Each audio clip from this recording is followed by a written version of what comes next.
Ross, let's start with the story of the NFL that does not have anything to do with Taylor Swift. It has everything to do with Puka Nacua tearing it up with the Rams. What do you think of his start?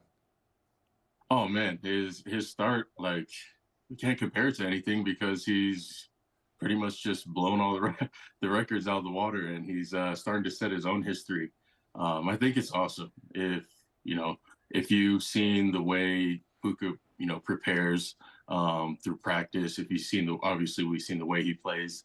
That guy's like 100 miles an hour, and it's full speed. It's under control. I know those are two opposites. And he doesn't really make mistakes. And so, like I was telling Ben the other day, it's like the NFL is having to adjust to his speed, and he's not having to adjust to the NFL speed. And it's been awesome to see. But it's like I said, if you watch the way that he practices, you would see why. And the way the stuff that you see him do in the games is exactly what he does in practice. And these things they're not by accident. He's prepared for those moments, and when you've prepared for those moments, there's never a moment that's too big. And it's been awesome to see him break records and continue to make his own history at the same time. Now, you teach receivers, so I'm going to ask you about that in a moment. But let's say you're the Rams offensive coordinator and Cooper Kupp's coming back. So how do you keep Puka in the mix? Oh man, put those guys on the same side and break them off. They're onto their different routes. Puka keep doing the same thing he's doing. I feel like with Matthew Stafford, he's going to know what to do with those two guys. If I'm the offensive coordinator, I just keep sending Puka underneath, get Cooper Kupp over the top, and then they also have a really good receiver, Tutu Atwell. Van Jefferson also, and it's just like the offense is going to open up more for all three of those guys. But I don't think Puka's role changes where they got to put him in a different spot or have him run completely different routes. I think just keep crossing him over the field, and he's going to do his thing, take defenders with him. If not, he's going to be open. And they bring Cooper Kupp in and let him do what he's doing. I think it's just another weapon. I don't see this as a bad thing for Puka at all. Well, I love to hear that because Puka's on my fantasy team, so that's going to be a key development when Kupp comes back. We've been talking about overreactions on the show today. Puka winning the national or the NFL Offensive Rookie of the Year, would that be an overreaction? No, not at all. I think I just seen RG3 last night, or this morning, one of the two. He posted that he has him in his top 5 for MVPs of the NFL, and it's like I tweeted the other day, when do we start the Pro Bowl votes? And it's just like the way that he's balling right now is that kind of says it all for him. I don't think that's an overreaction at all, honestly. Let's bring this back to Provo. Is Chase Roberts the next Puka Nacua? Well, he's sure playing like it in this last game. The ball that came across the middle, I think in the third or fourth quarter, not across the middle, across the left hash, and Chase comes and catches it and outruns the defense. Those are plays that reminded us of Puka. It's going to take a lot to play at that level, but Chase has stepped it up and showed that he's the top receiver on this team for a reason.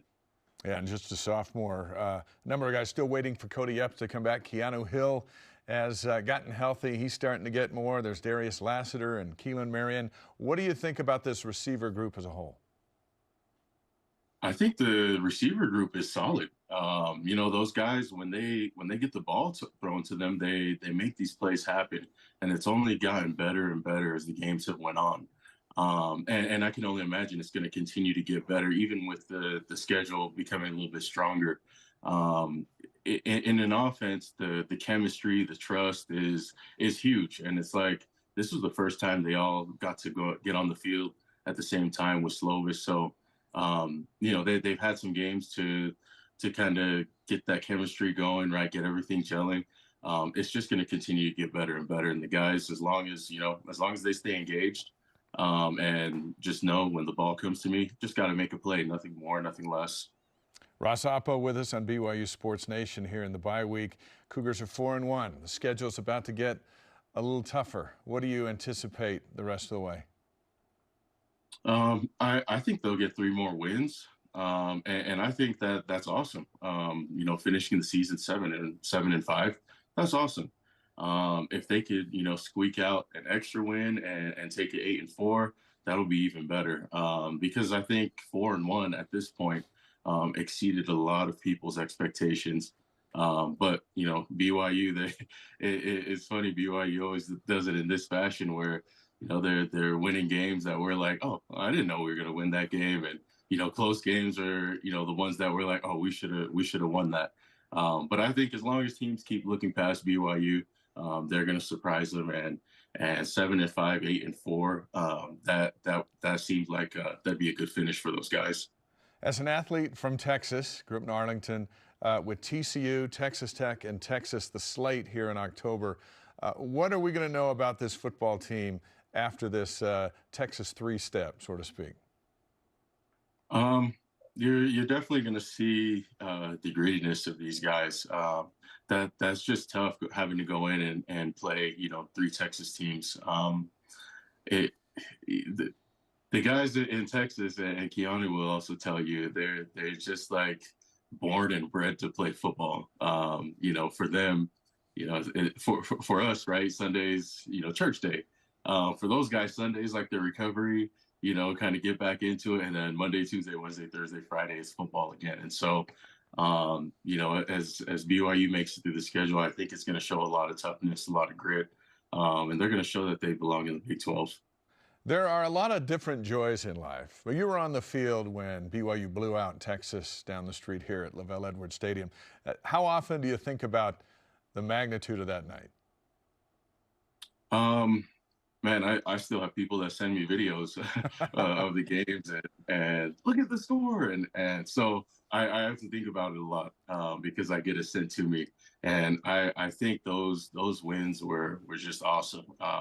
Obviously, I'll never forget the teammates that I played with in those big moments. But yeah, those type of wins are the type of wins that attract the recruits to come to BYU.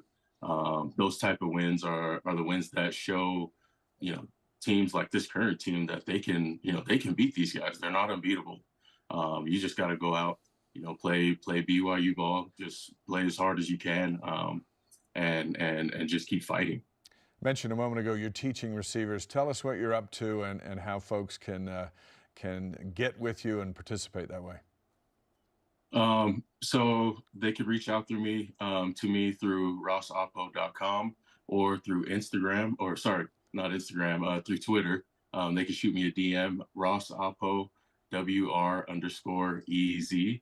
And they can just shoot me a message from there, and I can get them started with an assessment. Currently, I'm still working with guys in season, but this is my favorite time because now I get to watch, everybody's hard work that they put in through the summer, through the winter, start to pay off in season. One of our favorite BYU Texans, Ross Apo on Sports Nation. Thanks, Ross. Yeah, thank you for having me.